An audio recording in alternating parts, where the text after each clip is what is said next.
Сэтгцэн эрүүл мэндийн тухай хуульд зааснаар сэтгцэн эрүүл мэнд гэдэг нь хүн сэтгцэн эмгэхгүй байхын зэрэгцээ нийгэм болон хүрээлэн байгаа орчинтойгоо дасан зохицож хэвийн амьдрах, ажиллах, суралцах, нийгэмд зохих байр суурь эзлэн хувь нэмрээ оруулж чадхуйц байдлыг хэлнэ. Альва гэмт хэрэгт өртсөн хүний энэхүү байдал нь алдагдаж сэтгцэн эрүүл мэнд нь тодорхой хэмжээнд гэмтэж байдаг. Сэтгцэд учирсан хор уршиг гэдэгт гэмт хэргийн улмаас хохирогч, өвдөлт завир мэдрэх, амьдралын баяр баясгалгүй болох, нийгмийн байр суурь алдах, бусдтай хэвийн харилцах чадваргүй болох, хувийн зам байдал нь сүргээр өөрчлөгдөх, амьдралын чанар муудах зэрэг сэтгэл зүйн сөрөг өөрчлөлтүүдийг хэлнэ.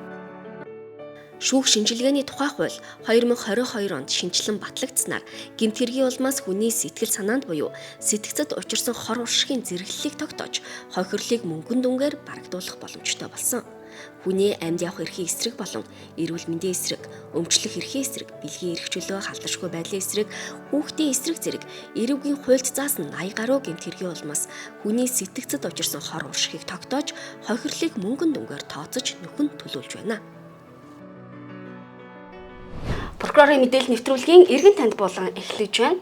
Энэ удаагийн эргэн танд булангаар сэтгцэд учирсан хор уршигын зэрэглэл тогтоож хохирол нөхөн төлөвлөх талаар Улсын ерөнхий прокурорын газрын шүүхэд төрийг төлөөлөх хэлтсийн ахлах прокурор Одон Сүрэнгээс тодруулах гэж байна. Тэгэхээр аливаа гэмт хэргийн улмаас хүн бие махбодороо ч юм уу ингээ гэмтэл бэртэл авдаг шүү дээ. Гэтэл сэтгцэд учирсан хор хохирлыг нөхөн төлөвлөж байгаараа бас хуульд орсон томоохон өөрчлөлтийн нэг болж чадсан байх шүү дээ, тийм ээ. Тийм.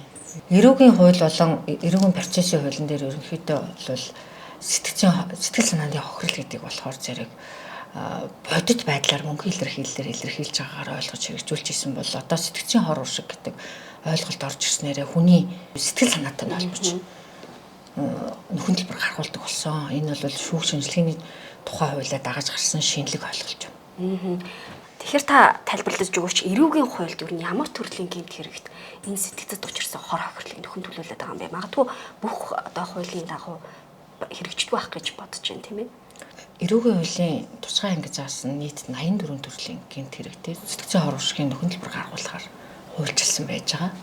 Энийг шүүх шинжилгээний тухай хуулийн 40 төр зүйл дээр зааж өгсөн. За тухайлбал одоо жишээ нь бусдын бие махбодод хөнгөн гэмтэл санаатай учруулах. Замын хөдөлгөөний аюулгүй байдлын дүрмж өрчих. За мөн хулгайлах, бул дээрэмдэх гэсэн юм гэмт хэрэгүүд дээр сэтгцийн хор уршигыг арилгуулахаар хуульчилсан байж байгаа. Үүнийг бол шүүх шинжилгээний тухай хууль шинжилсэн найруулга дээр бол шинэ зүйл заалт бүлэг болгож оруулж өгсөн байгаа. За энэ 84 гэмт хэрэгээс бусад дээр бол сэтгцийн хор уршигын зэрэглэл тогтоож дүгнэлт гаргах гэсэн ойлголт байхгүй. Энэ 84 зүйл ангийн хувьд л яригдчихэж байгаа гэсэн үг. За тэгэхээр альва гэмт хэргийн улмаас хүн эдийн засгаараа бие махбодороо хохирлоо, тийм ээ. Нэмээд тэр тухайн хүн сэтгцэд учирсан хохирлоо нөхөн төлөвлөмөр байна гэдэг хүсэлтийг гаргасны дараа энэ процесс үйл ажиллагаа явагддгүү. Хэрхэн яаж энэ хор хохирлоо нөхөн төлөвлөх ёстой байдаг юм бэ? Энэ талаар мэдээлэл өгвөл. Эрүүгийн эрх хянан шийдвэрлэх тухай хууль дээр хохирогчийн өөрийнх нь эрх үүрэг гэж байгаа л та. Тусгайлан заасан. Тэр эрх үүрэг дээрээ хохирогч өөрт учирсан хохирол хор уршигаа нэхэмжлэх хэрэгтэй гэж заасан.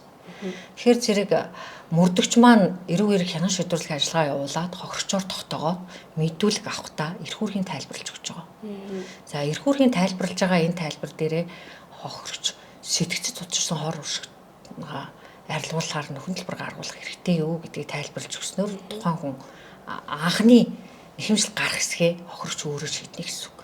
За хохирогч маань өөрөө миний сэтгцэд хор уршиг учирсан байна. Би зэрэглэлээ тогтоож дүгнэлт гаргуулъя гэсэн мэдүүлэг өгөх юм бол мөрдөгч энэ дээр нь эрүүгийн эрх хянан шийдвэрлэх тухай хууль заасан холбогдох ажиллагаануудыг хийгээд шүүх рүү шилжүүлнэ. Шүүх эрүүгийн эрхийг хянан шийдвэрлэхдээ энэ нөхөн төлбөрийг гаргуулах хэсгээр тухайн шүүгдэгчд холбогдох эрхийг хянан шийдвэрлэхдээ давхар шийдэж явна гэсэн үг.